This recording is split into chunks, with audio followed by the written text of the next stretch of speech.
காசாவில் தொடர்ந்தும் இஸ்ரேல் நடத்தி வரும் தாக்குதலை அடுத்து இஸ்ரேலுக்கு எதிரான போக்கை பல நாடுகளும் கடைபிடித்து வருகின்றன. அந்த வகையில் இதுவரை பலஸ்தீனத்தை சுதந்திர நாடாக பிரகடனப்படுத்தாத பல நாடுகள் தற்போது அதனை சுதந்திர நாடாக பிரகடனப்படுத்தியுள்ளன. இதில் ஸ்பெயினும் அடங்கும். ஸ்பெயின் அரசாங்கம் இன்று நடத்திய அமைச்சரவை கூட்டத்தின் போது பலஸ்தீனத்தை சுதந்திர தாயமாக பிரகடனப்படுத்தும் அங்கீகாரம் வழங்கப்பட்டிருக்கிறது.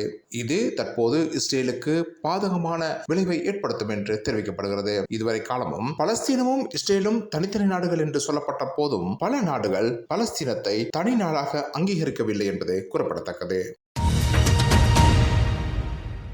இந்தியாவின் பூனேயில் 17 வயதான இளைஞர் ஒருவருக்காக இரத்த மாதிரியில் மோசடி செய்ததாக கூறப்பட்டு 2 மருத்துவர்களும் மருத்துவமனை பணியாளர் ஒருவரும் கைது செய்யப்பட்டுள்ளார்கள். கடந்த 19ஆம் தேதி அன்று பூனேயில் வாகன விபத்து ஒன்று இடம்பெற்றது. இதன்போது வாகனத்தை செலுத்தி வந்த 17 வயதான இளைஞர் மதுபோதை இருந்ததாக விசாரணையில் கண்டறியப்பட்டது. எனினும் இந்த குற்றச்சாட்டிலிருந்து இளைஞரை விடுவிப்பதற்காக அவரது தந்தை மருத்துவர்கள் இருவருக்கு சுமார் 3 லட்சம் ரூபாயை வழங்கியதாக குற்றம் சுமத்தப்பட்டிருக்கிறது. இந்த பணத்தை பெற்றுக்கொண்ட மருத்துவர்கள் குறித்த இளைஞரின் உண்மையான ரத்த மாதிரியை குப்பையில் எறிந்துவிட்டு வேறொருவரின் ரத்த மாதிரியை அறிக்கையை காவல்துறை விசாரணைக்காக வழங்கியுள்ளார்கள். எனினும் இதில் சந்தேகம் கொண்ட காவல்துறையினர் குறித்த ரத்த மாதிரியை வேறு மருத்துவமனை ஒன்றுக்கு அனுப்பிய போதே உண்மை வெளியானது. இதனையடுத்து மருத்துவர்கள் இருவர் கைது செய்யப்பட்டார்கள். அத்துடன் அவர்களுக்கு உதவியாக செயற்பட்ட மருத்துவமனை பணியாளரும் கைது செய்யப்பட்டுள்ளார்.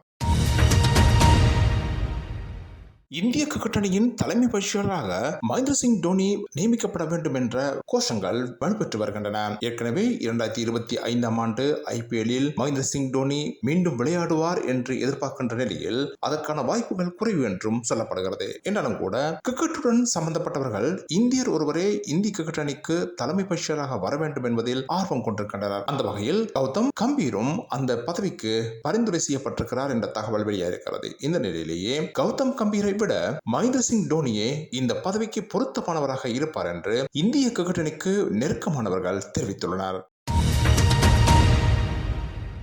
தமிழ்நாட்டில் நேற்று போக்குவரத்து காவல்துறையினர் சுமார் 110 கோடி ரூபாவை வசூலாக பெற்றதாக தெரிவிக்கப்படுகிறது. நேற்று தமிழ்நாடு முழுவதும் நடத்தப்பட்ட வாகன சோதனைகளின் போது தலைக்கவசம் அணியாமல் சென்றது, உரிய பத்திரங்களின்றி பயணித்தது உட்பட்ட பல்வேறு குற்றங்களுக்காக 1054 பேர் தண்டனை பெற்றனர். இவர்களிடமிருந்து 110 கோடி ரூபாய் வசூல் செய்யப்பட்டதாக தமிழக காவல்துறை தெரிவித்திருக்கிறது. இந்த நடவடிக்கையின் போது 5463 வாகனங்கள் சோதனை செய்யப்பட்டன.